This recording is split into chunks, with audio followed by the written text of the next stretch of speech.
Oh my goodness, it's finally here. The Switch 2 launch day. Congratulations, Nintendo and everybody. I know a lot of us thought this day would never come. I remember thinking back in, was it 2020? Yeah, it must have been 2020. It was during the COVID lockdowns. I was a guest on another podcast. We were talking about video games. And I remember we were talking about rumors that the Nintendo Switch 2 was just getting ready to launch. And one of the other people on the podcast was saying that they wanted to buy a Nintendo Switch. They were a PlayStation and Xbox gamer, and they were thinking about getting into Switch. And we were saying, wow, look, there's some great games on the Switch, but maybe you should hold off and wait because Switch 2 is going to release any day now. And that was... That was 5-6 years ago. So congratulations, we finally made it. I think we all feel like we've been through the wars here. There's plenty of us really wanted the successor to the Switch to be released several years ago. But today, the day is finally here, and absolutely congratulations, we made it. We're all here in one piece. But now that it's here, is the system actually any good? Well, that's what we're here to find out, and I certainly hope so, because you may have noticed that the name of this podcast is the Daily Switch 2 podcast, and the plan is to release at least one short audio or video every single day for the lifetime of the Nintendo Switch 2. So the hope is that the console is good, because if it isn't, I'm really going to be wasting my time here.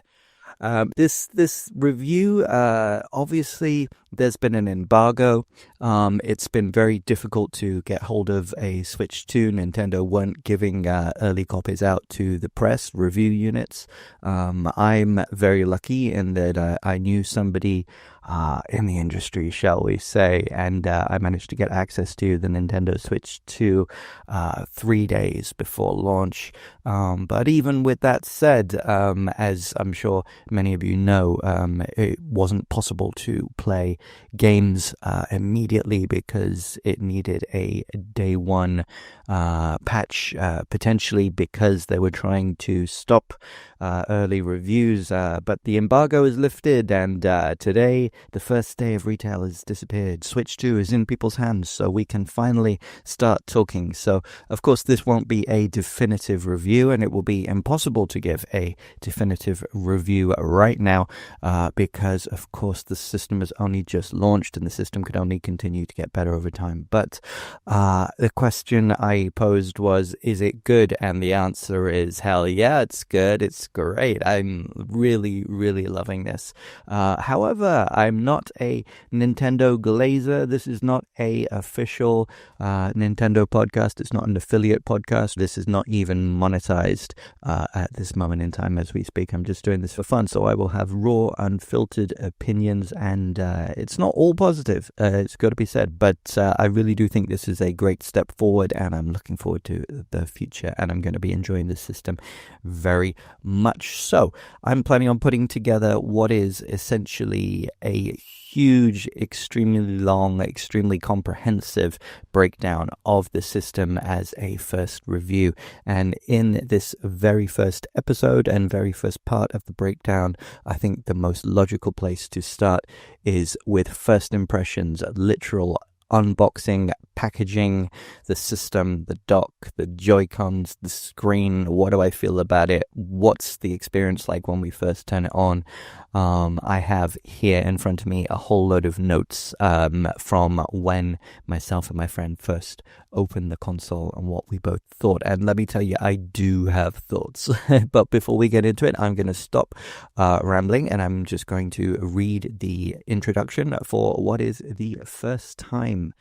Hi everyone, welcome to A Daily Switch 2, a podcast covering everything related to the Nintendo Switch 2, with at least one episode uploaded per day to YouTube, Spotify, and your favorite major platforms. My name is Sam, and I've been a gamer since the 1980s. I've worked in the entertainment industry since I was a teenager, including as a games journalist, producer of gaming documentaries and shows, and I'm even programming multiple indie video games, including 4, which will be released on the Switch and hopefully Switch 2. So be sure to subscribe and follow the show for the world exclusive news on those as they drop. However, I'm a gamer and a Nintendo fan at heart, and this podcast is purely a passion project for me to talk about all the stuff that interests and excites me about this new system. It's not monetized or funded by any entity. It's completely unofficial and unbiased so that I can give my full, frank, honest opinions. So if you want to support me or just find out the best places to get these free daily episodes, all links are in the bio and at linktree/dailyswitch2. That's linktr.ee/dailyswitch2. Thank you so much, and back to the episode. So, part one of this enormous review. How many parts are there going to be? I don't know. I imagine around about 10. How many will I manage to record and upload on the first day? I also don't know. Yes, this podcast is meant to be daily, but I think on the first day we should release several videos just to celebrate, shouldn't we? That sounds like a really good idea. So, unboxing, first impressions. Here's the thing. Quickly about me, I've been playing Nintendo games since the 1980s, and I have literally, I think, owned and unboxed new versions of every Nintendo home console, and almost all the variants of the handhelds too. I think I skipped the Game Boy Light, but that was only released in Japan. I've owned one, but certainly not brand new. But I think I can be forgiven for that, considering it didn't come out in my home country. And also, I'm sorry, but I skipped the DSi because it's a great system, it's more powerful, it had a camera, etc. But for me, there weren't really exclusive games that I cared about, and more importantly, the DSi couldn't play the Game Boy DMG and Game Boy Color games, I think. So that was the reason why I stuck with the DS Lite. But we don't care about the DS and the DS Lite right now, great systems though they are. We're here to talk about the Nintendo Switch. But I mention this because I have literally owned and unboxed pretty much every Nintendo system, so I think I can give a pretty fair comparison.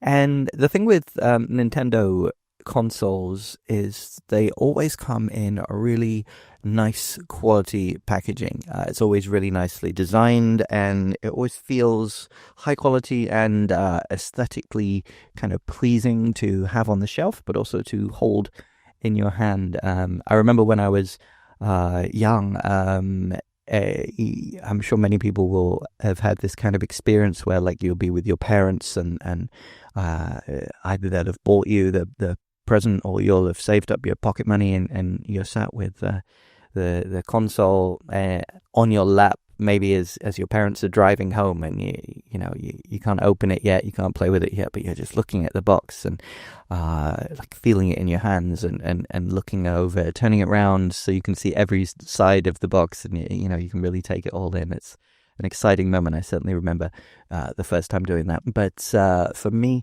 Nintendo has always had a real kind of consistency and through line of quality, but also consistency. Nintendo consoles always look nice when you display the boxes on the shelves, and the Switch 2 is absolutely no exception to the rule. This is a nice box. I like the design. It's very modern. It's very red.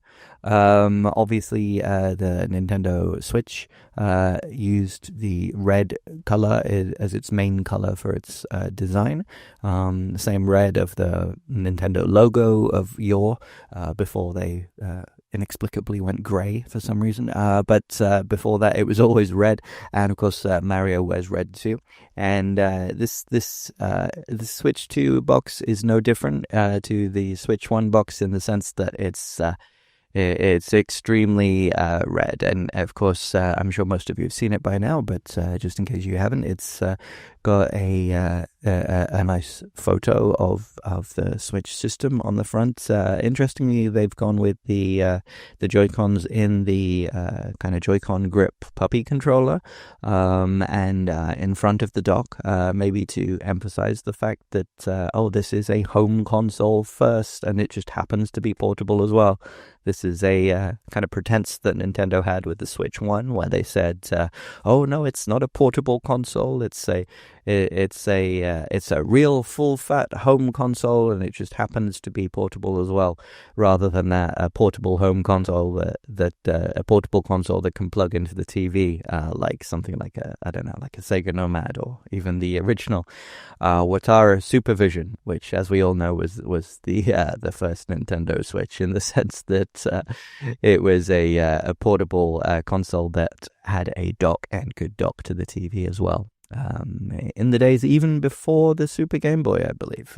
Interesting there. But we don't care about the Wataru Supervision. We care about the Nintendo Switch 2. And this box, I'm looking at it, there's two minor criticisms that could pop out at you. The first one is, it's very simple. It doesn't have the fun factor. There's no kind of variety of colors. There's no like cartoon characters. There's no illustrations. I'm thinking, for example, the Japanese boxes for the original Famicom and Super Famicom were very interesting, kind of graphical style, and various other Nintendo consoles have had a kind of more whimsical look. This is very clinical, but it's clean, it's professional, it's cool, and I think it does really well at following that kind of Apple led design of trying to appeal to the mainstream, trying to appeal to adults as well as teenagers and children. So I think the box looks great. The second criticism that jumps out, perhaps is not a criticism, but is an interesting one. Of course, there's two SKUs, I suppose is how you'd put it. There's two versions of this console that you can buy. There's one which is the base console with no game, and one which includes Mario Kart as a download. Unfortunately, it doesn't include the cartridge. It's just a code in a box. But I'm sure that will be the version that most people buy, because it's a little bit cheaper than buying the console and the game separately. But the criticism for that is they both come in exactly the same box, but the Mario Kart bundle just has a sticker on the front, whereas maybe in past times it would have come either with a completely different cardboard box or an outer sleeve. But this may not be a criticism, because I suppose that's more economically and environmentally friendly, but also here's an interesting point I've not heard people talk about, but it's one that occurred to me as somebody who's been in the industry for a long time and collects games. Considering that almost everybody will be buying this variety with the sticker on the front, there's actually a possibility that launch day systems that don't have the sticker on the front might end up being more valuable in the long run. This is not investment advice. Don't go out and buy millions of them and expect them to go crazy like a crypto meme coin. Very much not investment advice, but for me, it'll be interesting to see, over time, presumably the versions without the sticker are rarer. Now, it could be that the sticker is very, very easy to peel off without leaving any damage, without leaving any obvious trace that it was there. But I'm not going to be trying that, and I don't suggest that anybody else does either. Don't go damaging your sticker just to see if it can peel off neatly. So that's an interesting point, I thought. But the box overall, it's really nice to look at. I think it'll look nice on the shelf. One thing that seems to surprise a lot of people, it didn't particularly surprise me, but I've seen many people mention it is very small. It feels kind of small in your hand. We know the size of the Switch. We know it's essentially a kind of 7 to 8 inch tablet. So why people would be expecting a bigger box, I don't know. But I think if you're used to holding the original box for an NES or a Super Nintendo, it's gonna feel very small. Even I think compared to the GameCube. The GameCube came in a very small retail box originally, but no, I think this is smaller. It's more akin to the sizes of the handheld boxes. If you have ever picked up a brand new boxed system, like maybe one of the DS systems or something like that, it's a more similar size, which makes sense, as this is, despite what Nintendo is trying to show with the photo on the front, it is essentially a portable system, isn't it?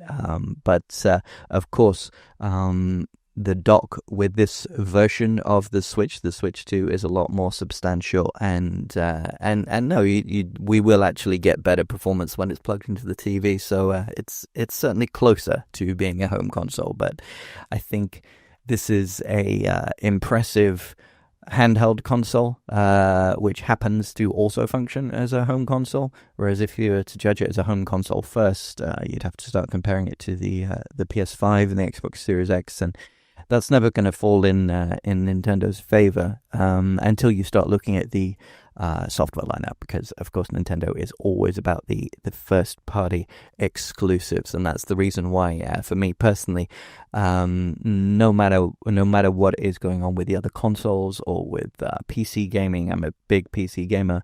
There's never been a generation where I haven't seen the need to buy a Nintendo console as well, because the first party exclusives are always, what makes me cave and get one, even if I didn't feel the need to pick one up on launch day. So yeah, with the box, picking it up and getting it ready to actually open and look inside. Again, as you would expect with a Nintendo product, the cardboard is very high quality. It's certainly not a matte finish. It's glossy, but it's not so glossy that it's gonna look bad on the shelf and be reflecting light and not be able to be picked up on camera. If you're the kind of person who's gonna have it in the background for a YouTube background or something like that, or a streaming background. It's got that kind of nice shiny gloss on the front that make the colors really pop.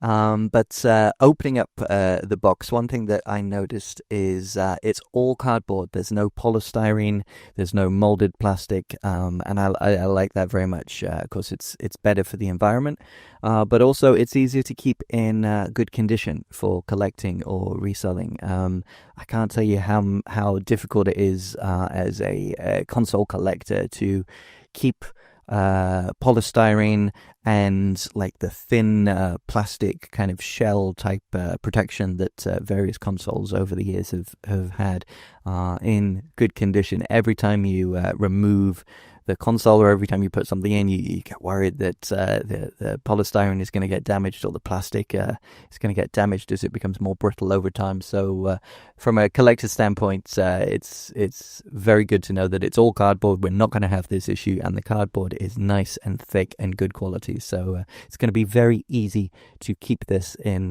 nice condition for collecting and displaying, and maybe reselling in the future when Nintendo inevitably releases a new hardware refresh version of the Switch 2, or even the Switch 3. Are we really talking about Switch 3 on day one launch day?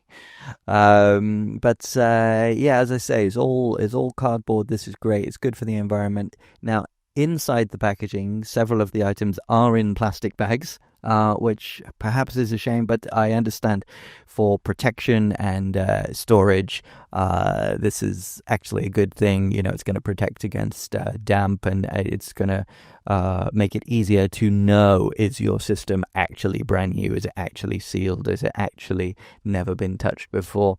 If you're putting it into storage along with all the cables and accessories, it will really, keep it nicely protected. And as I said, perhaps it's a shame for the environment, but I don't think that many people will be throwing away these plastic bags or the packaging in general. This is really nice packaging. It doesn't take up very much space, and I think nowadays people don't tend to throw away the packaging for their consoles or electronic items because they're aware of the fact that if in the future they want to sell them, the boxes really do make a difference to the resale value. So opening the box, what's inside? Of course, we have the main console and stuff, but to get the less important stuff out of the way first, of course, we have a charging brick, a wall wart. It's as always with Nintendo, it's a good quality, heavy charging brick. Of course, it's going to slightly change depending on what region you're in to fit with your wall plugs. But I imagine that in all versions, it's going to be a high quality charging brick. And it's a good thing that we have a charging brick because there have been Nintendo systems in the past that have been released without a charger, and let me tell you, when you are paying a lot of money for a system, it can be very frustrating to feel like you're being nickel and dimed and have to pay another 10, 15, 20 pounds, euros, dollars, wherever you are, just to be able to plug it into the wall and actually use the system in the first place. So this is a very good thing. And I say charging brick because it's not a AC adapter with the wire sticking directly out of it, as would have been the case with many of the earlier systems. This is literally a charging brick which has a standard USB connector, and then you connect it to the console or the dock with the USB cable, and it includes a USB cable. It's a very nice Nintendo branded USB cable, and I actually find that the Nintendo USB cables are really good. This is a slight aside, but I actually use a USB-C Nintendo cable as my main cable for charging my phone, and it's the only USB cable that I've had for charging my phone which hasn't died. I've been using it for absolutely years. Every other phone cable that I use, because I'm plugging it and unplugging it all the time, and often at weird angles because, it's like right before bed or it's first thing in the morning, the cables have a tendency to break. But I've never had a Nintendo USB cable break on me. I think the one that I'm using actually came with a Switch Lite, maybe, but that's by the by. I've got a few of them. This is the same. It's excellent, and I mean, what are we gonna say? It's a USB cable, but it's going to be good for charging. It's going to be good for data. It's good quality, good plastic, nice, thick, decent length. Sometimes that is a trouble. Nintendo sometimes releases products with the cables too short. I remember when the NES Classic came out. Absolutely loved that little system. It was almost perfect. Everything about it was brilliant, except the cables felt like they were about 2 foot long, and you basically had to use extensions to make it even slightly possible to use with a modern TV setup. So that was a strange decision. So, but no such problem here. This is a pretty normal and standard USB cable, just tied together with a normal twist tag, not a Nintendo twist tag, just a twist tag. And also tied with the twist tag is a HDMI cable. HDMI, obviously, so that you can plug the dock into your TV. And not going to go too deep into this one. Let's just say, it's a Nintendo HDMI cable, and therefore, just as I've said with the USB cable, it's going to be good quality and long lasting. Obviously, it's not a $300 monster cable, but to be perfectly frank, I never quite saw the point with those anyway, certainly not for the price. This is a whole lot better than any kind of cheap dollar store HDMI cable that you could get. There's a tiny amount of paperwork included in the box, almost nothing. There's no real manual. It feels like this is just the bare minimum of what needed to be included paperwork-wise from a legal standpoint, with disclaimers and such. And it's basically mostly just links to the websites and the downloads for where you can get the real manual. And I think that's a shame. It's not surprising. It's par for the course for pretty much all modern systems and recent Nintendo products, but I do think it's a shame, because back in the day you used to get a really nice little books with many pages and nice custom artwork, and sometimes they were even in color with like photos and illustrations of Mario characters and all kinds of things inside. And also back in the day, maybe I'm leaning on nostalgia here too much, but it was really cool that inside the console boxes you would get like a catalog, which also kind of doubled as a poster, and even an actual poster as well, a poster related to the system. And it just would have been nice to have a something to celebrate the Nintendo Switch 2, like a poster inside, maybe showing off the launch games, or with a piece of exclusive Mario art or something like that. Not that it makes much difference to me, but I can imagine little kids getting the console for the first time and opening up. It would have been really exciting if the box was maybe a little bit more friendly and a little bit more kind of cartoony, and inside there was something cool that they could feel excited about and stick on the wall, whereas nobody's going to be sticking an epilepsy warning on a plain white sheet with black ink on the wall, are they? But again, that's not me, so it doesn't affect me. But I'm thinking back to when I was a child, and it's a shame that those kind of memories can't be repeated. But maybe that's just me being old-fashioned, because of course nowadays kids care about iPads and mobile phones and everything with touchscreens, and I'm just an old guy shouting at the sky. But is it me who's out of touch, or is it the kids? Are the kids wrong? I don't know. But okay, so what have we talked about? We've talked about the charging brick, the USB cable, the HDMI cable, and a tiny amount of paperwork and lack of manual. Right, I think that's everything unimportant and out the way. So let's move on to the most important thing, the console itself. We've had the Nintendo Switch 1 for, 8 years, or more than that, I think now, and I still have trouble referring to the kind of thing in front of me right now as a console. I know that it is, but I mean, really, it's a tablet, isn't it? What we're looking at is a glorified iPad, and I don't mean that as an insult.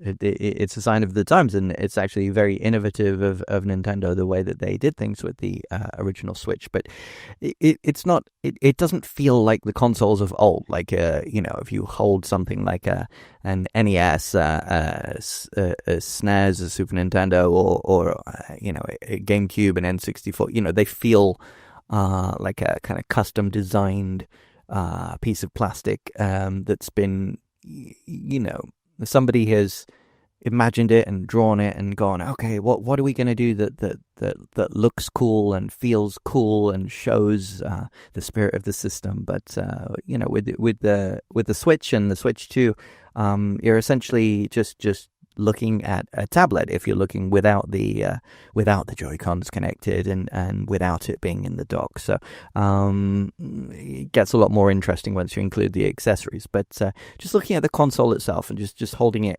in your hand, my first impression was it's interesting because it feels big and small at the same time. It's tiny, it's compact, it's surprisingly light. I haven't put them next to each other and weighed, but it feels around about the same weight as a Switch, or certainly a Switch OLED, which I'm more used to holding nowadays.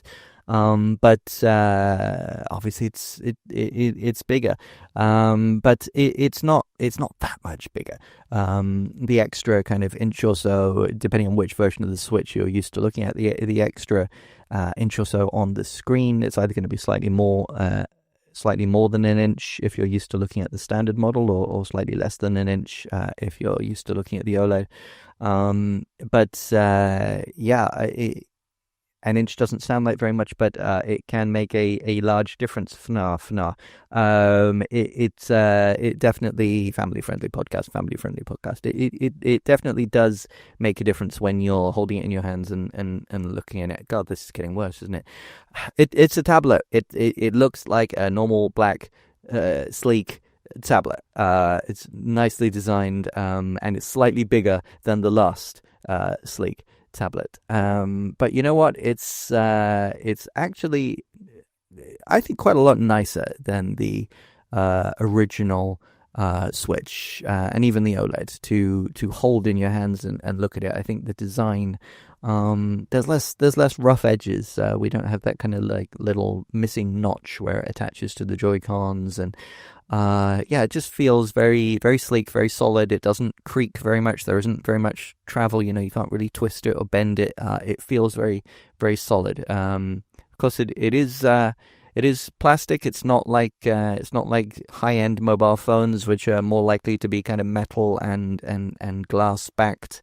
There is a lot of plastic going on here, but it's nice quality plastic. This screen is, I'm not talking about the screen while it's on. I'm just talking about the experience holding it in your hand right now. The screen is very reflective. I'm not entirely sure whether this is a glass or a very high quality plastic. I assume it's glass, maybe a Gorilla Glass. I hope so. I hope it doesn't scratch too easily. Maybe I'll look into that a bit more before we dive into the specs. But my impression is the screen is very reflective. Instantly when you're holding it up, it's a literal Black Mirror, like the TV series. It's you look at it and you think you're looking at the Switch too, and you end up looking at your own ugly mug reflected back. It's very nice. It's very high quality, big and nice sheen on it. But it does occur to me that it will show fingerprints very easily, and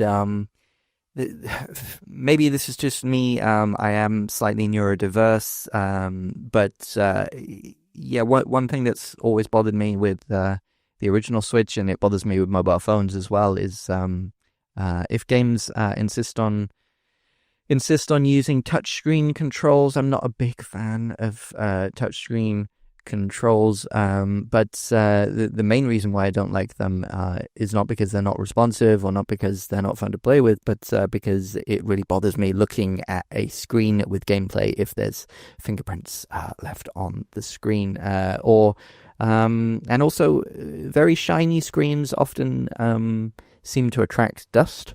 And the dust, you try and then brush the dust off, and inevitably if you do it with your fingers might be very slightly greasy or something like this, and it leaves a little smear on the screen, and then you have to stop playing and clean. Or maybe people listening are saying, no, of course you don't stop playing, you just carry on and you just ignore the smudge. But for me, once I've noticed the smudge, it becomes impossible. So but also the main problem with a reflective screen is if you're trying to play somewhere with electric lights, and you have to be careful what angle you're at. Maybe you're sitting back on the couch and you have like a reading light, or you have the system in your lap, and maybe you're in I mean, this is just part of my job, but I travel a lot, so I'm often using a Switch in an airport, and you have very bright overhead lights, and it can be really frustrating having the light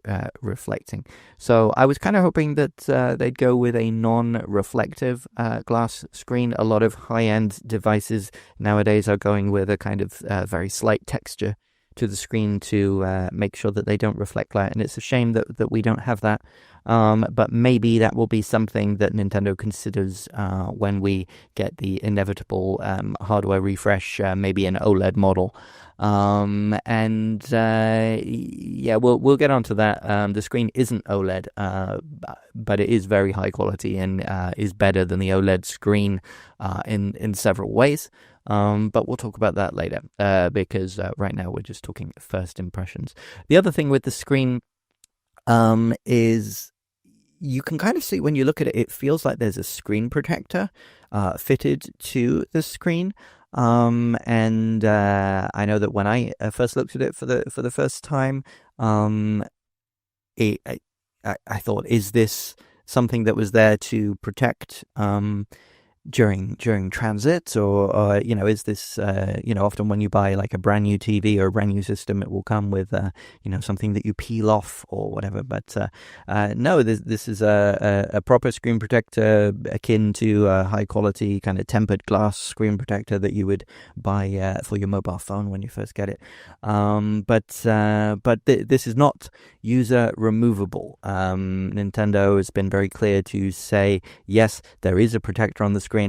Yes, it is changeable if there's damage or scratches or whatever, potentially changeable, but it's not to be done by a user. This is to make it easier, I suppose, for Nintendo for replacing screens if they get damaged and you send a system back to Nintendo. So yes, if you look closely at the kind of outer glass, you may notice that it's a layer on top of the screen. It's not like those all-in-one screen drop-in replacements that you get for Game Boy systems and things if you're modding, where the screen is literally attached to the glass itself.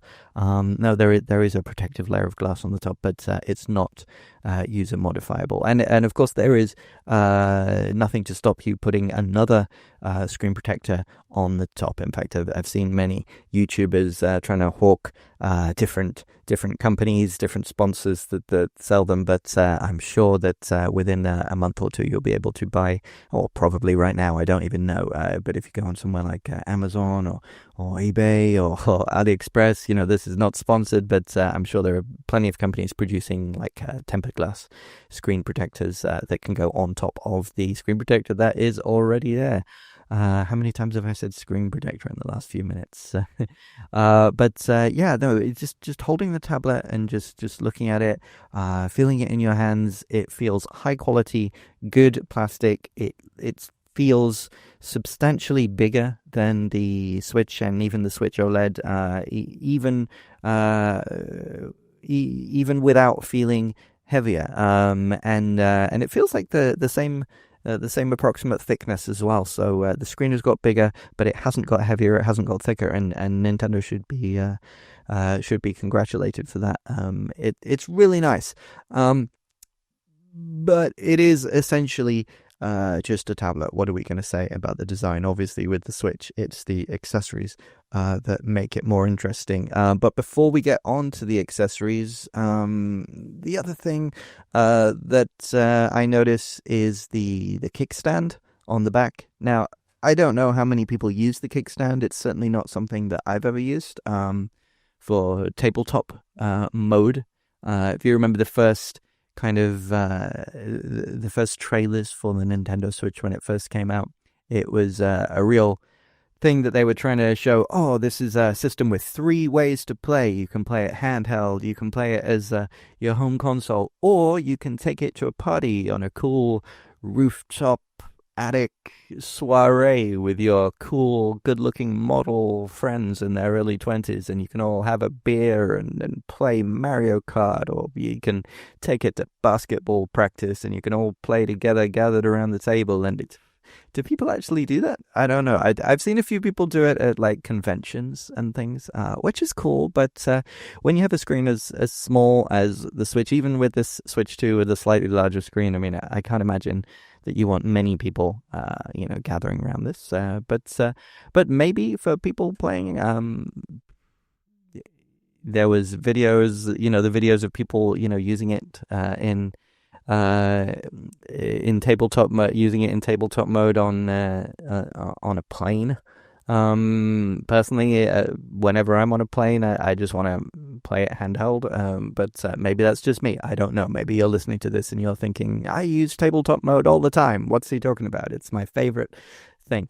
But with the original Nintendo Switch, I remember thinking it was a bit of a gimmick, and then as soon as I saw the kickstand, which was just that tiny little kind of strip of paper that almost looked like kind of one of those, breath strips that you pull out and you put on your tongue to make your breath smell nice. It literally looks so flimsy, and it wasn't even centered. It was just on the left hand side, and it was very wobbly. Personally, I wouldn't have felt secure having my brand new console being secured by just a tiny little bit of plastic and its own weight. The Switch OLED did try to improve that and came with a much larger kickstand, like a kind of U-shaped kickstand, which went across the whole length of the Nintendo Switch. And of course the Nintendo Switch 2 has essentially copied that. I'm sure it's not exactly the same kickstand as the OLED model, but it's very, very similar. And is it better than the original Nintendo Switch 1 kickstand? Hell yes, it's 100 times better.